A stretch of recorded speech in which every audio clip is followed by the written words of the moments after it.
Hello दोस्तों, नमस्कार। Money first channel पे आपका स्वागत है।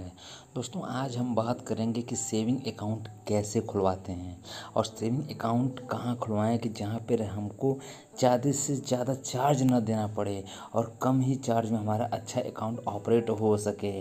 तो चलिए दोस्तों, शुरू करते हैं। दोस्तों, पहली बात कि हम अकाउंट खुलवाने के लिए हमको क्या क्या डॉक्यूमेंट्स रिक्वायर्ड होती हैं, जैसे कि पैन कार्ड, एक आईडी कार्ड, आधार कार्ड या अदर कोई एड्रेस प्रूफ। अब राशन कार्ड कोई अब एड्रेस प्रूफ नहीं रह गया है दोस्तों। और 2 पासपोर्ट साइज़ की फ़ोटोग्राफ और एक एप्लीकेशन फॉर्म जो आपको बैंक से मिलता है। दोस्तों, पैन कार्ड होना ज़रूरी होता है। दोस्तों, पैन कार्ड अगर नहीं होता है तो आप एक दिन में 50,000 से ज़्यादा अमाउंट जमा नहीं कर सकते हैं। अगर आपको अमाउंट विड्रॉ भी करना है तो उसके लिए भी आपको पैन कार्ड देना ही पड़ता है। और मान लीजिए कि अगर आपको 2 लाख रुपया अपने अकाउंट से विड्रॉ करना है तो आपको, अगर आपके पास पैन कार्ड नहीं है तो बैंक आपको पेमेंट नहीं करेगा। दोस्तों, इसके साथ ही आधार कार्ड ज़रूरी होता है। आधार कार्ड अगर नहीं है तो आपका अकाउंट खुल जाएगा, कोई अदर एड्रेस प्रूफ अगर आप देंगे तो। लेकिन आधार कार्ड अगर आपके पास नहीं रहेगा और आधार कार्ड आप नहीं देना चाहेंगे तो आपको गवर्नमेंट की और जो बाकी सुविधाएं होती हैं अब उससे आप वंचित हो जाएंगे।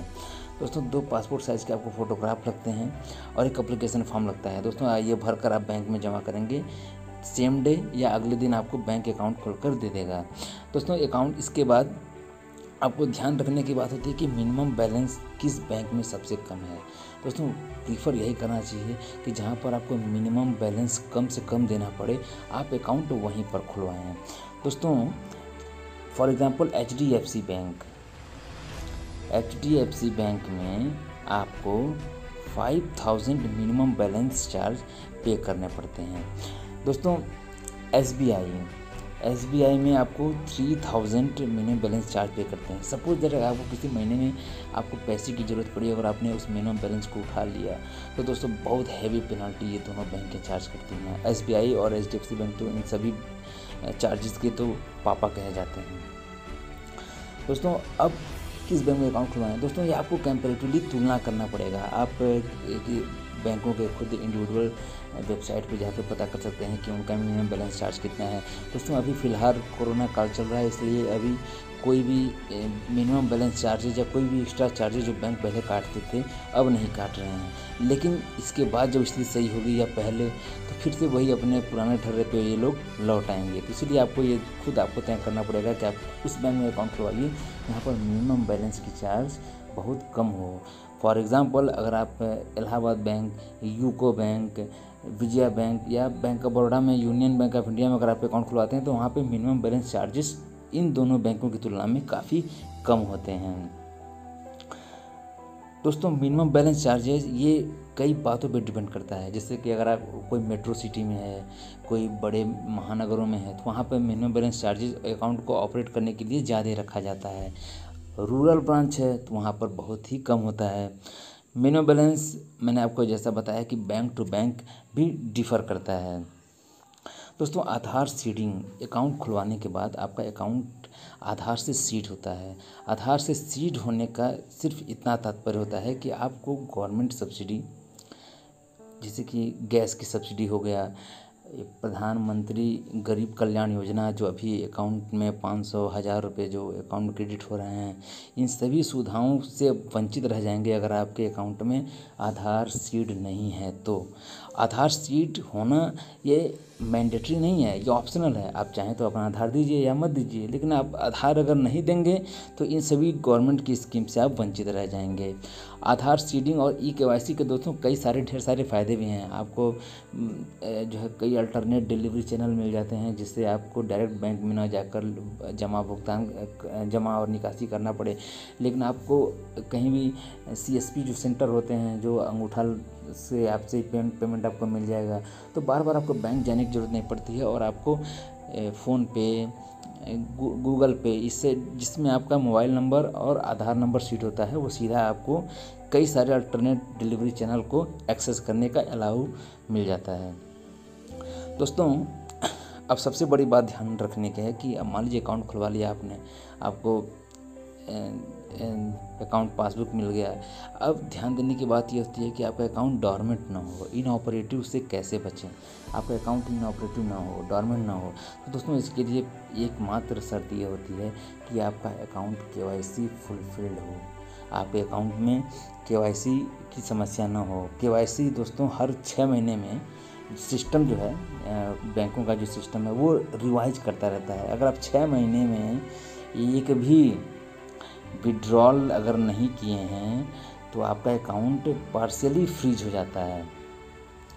दोस्तों पार्शियली फ्रीज होने का मतलब है कि आप पहले कुछ दिन तक वो अकाउंट उसमें क्रेडिट होगा, डेबिट फ्रीज हो जाएगा।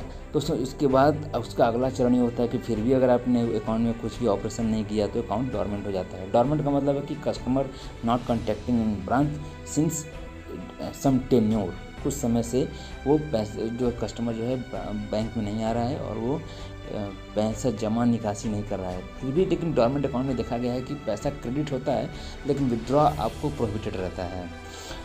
दोस्तों इसके बाद बात करते हैं ATM कार्ड और चेकबुक फैसिलिटी की। दोस्तों जनरली ये देखा जाता है कि हर सरकारी बैंक 1 साल में 2 चेकबुक फैसिलिटी प्रोवाइड करती हैं जो फ्री ऑफ कॉस्ट होता है, मैक्सिमम देखा जाता है दोस्तों। जैसे मान लीजिए कि यूको बैंक साल में 2 चेकबुक फ्री देता है।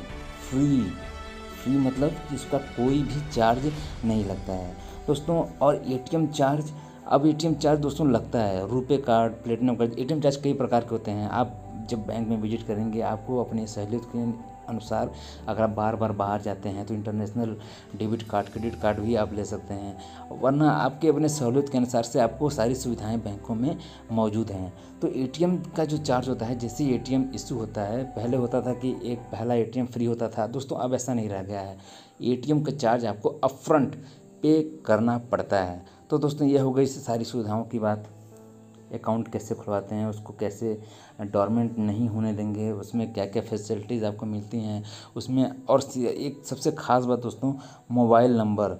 आपको हमें अपना अकाउंट में वही मोबाइल नंबर देना है जो आप यूज करते हैं, ताकि आप जब भी कोई पैसा डेबिट हो या क्रेडिट हो तो आपको मैसेज आता रहे। फॉर इंस्टेंट मैसेज आपको अपना मोबाइल नंबर बैंक में अपडेट कराना होगा, ताकि बैंक जो भी आप ट्रांजैक्शन करें आपको बैंक इंटीमेट कर सके। दोस्तों सबसे बड़ी लापरवाही देखी गई है कि मान लीजिए कि आपने अकाउंट खुलवा लिया, मोबाइल नंबर अपने दोस्त का दे दिया, किसी और का दे दिया। दोस्तों ये सब बिल्कुल नहीं करना है। इसको करने से आपको पैसे पर काफ़ी खतरा होता है दोस्तों। मान लीजिए कि आपका जिसका आपने मोबाइल नंबर दिया है और उसको ये बात पता चल गई है तो वो उससे OTP जनरेट कराएगा उसका और अनऑथराइज्ड ट्रांजैक्शन करेगा। दोस्तों ये सारी बातें का ध्यान देना पड़ता है। ये सारी इन्फॉर्मेशन आपको कैसी लगी ये ज़रूर हमको कमेंट बॉक्स में लिख के बताइएगा।